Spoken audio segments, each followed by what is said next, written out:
Денят започва в четвъртък на 24 март. Така продължава кандидатстването по схемата Младежка заетост на оперативна програма Развитие на човешките ресурси, управлявана от Министерството на труда и социалната политика.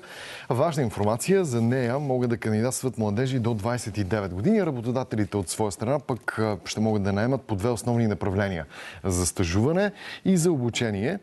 Сега ще ви срещнем точно с един млад работодател. Преди година Сава Комицки стартира бизнес за създаване на анимации с помощта на средства по процедурата насърчаване стартирането на проекти за развитие на самостоятелна стопанска дейност. Днес компанията не просто се развива в разцвета си. Сава основава и втора фирма, този път за мобилни игри, и търси младежи и мотивирани хора по схемата Младежка заетост. Вижте повече в следващия репортаж. Една протегната ръка готова да те подкрепи, да помогне, когато прохождаш особено с нов бизнес. Това е предложила процедурата насърчаване стартирането на проекти за развиване на самостоятелна стопанска дейност от предишния програмен период на оперативна програма Развитие на човешките ресурси, управлявана от Министерството на труда и социалната политика. Чрез нея Сава Комицки превърнал амбициите си за успешен бизнес в реалност. Млад, предприемчив, смел, през 2015 година той основал компания за създаване на анимация.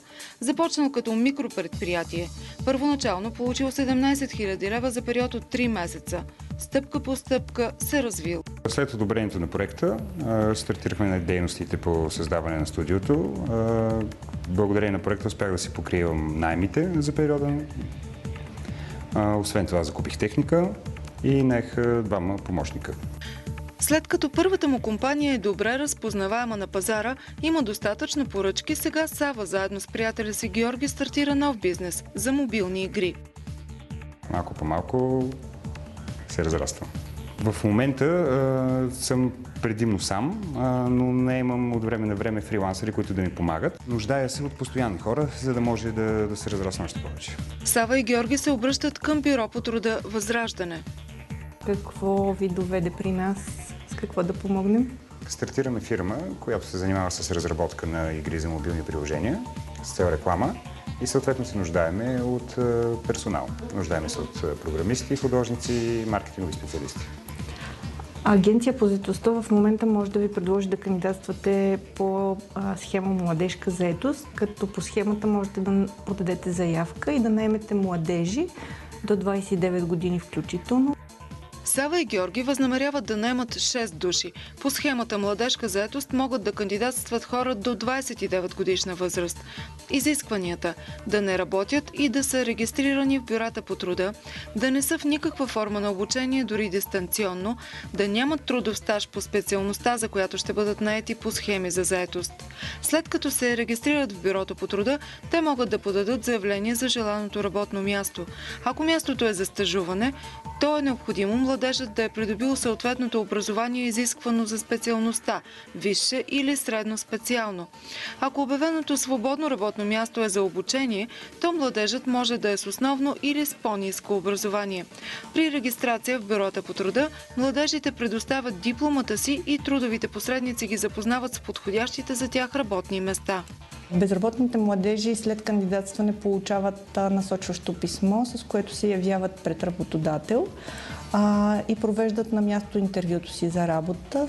Младежите биват наети за срок от 6 месеца, а в зависимост от личната мотивация на всеки един от тях и справянето с задачите, работодателят може да им предложи заетост и след месеците финансирани от проекта. Работодателите от своя страна могат да кандидатстват по две основни направления – за стажуване и за обучение, или и за двете. И в двата случая работодателят определя наставник за младежа, който да го обучи практически за съответната професия. Работодателите получават по схемата, ако са заявили работно място за стажуване, субсидия от проекта в размер на минималния осигурителен доход за длъжността за срок от 6 месеца, плюс осигуровките за сметка на работодателя за 6 месеца. Докато при обучението, при заявените работни места за обучение, проектът предвижда на работодателя да бъдат възстановени средствата от 90% от минималната работна заплата, плюс 1/2 от минималната работна заплата, за определения наставник, който ще обучава съответния стажант. Работодателите могат да подават своите заявки във всички поделения на Агенцията по заетостта в страната. От бюрата по труда отчитат, че за съжаление в момента няма много квалифицирани млади хора, които да отговарят на нуждите на фирмите.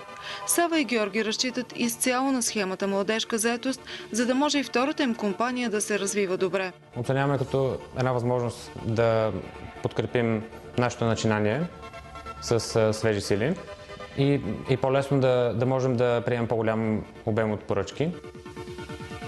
Сава и Георги са твърдо решени да обучат новите служители и да ги задържат и след края на финансирането по схемата младежка заетост. Убедени са, че екип се гради с вяра в младите, с много мотивация и сериозна работа, но и с подкрепа, каквато получават по оперативна програма Развитие на човешките ресурси, управлявана от Министерството на труда и социалната политика.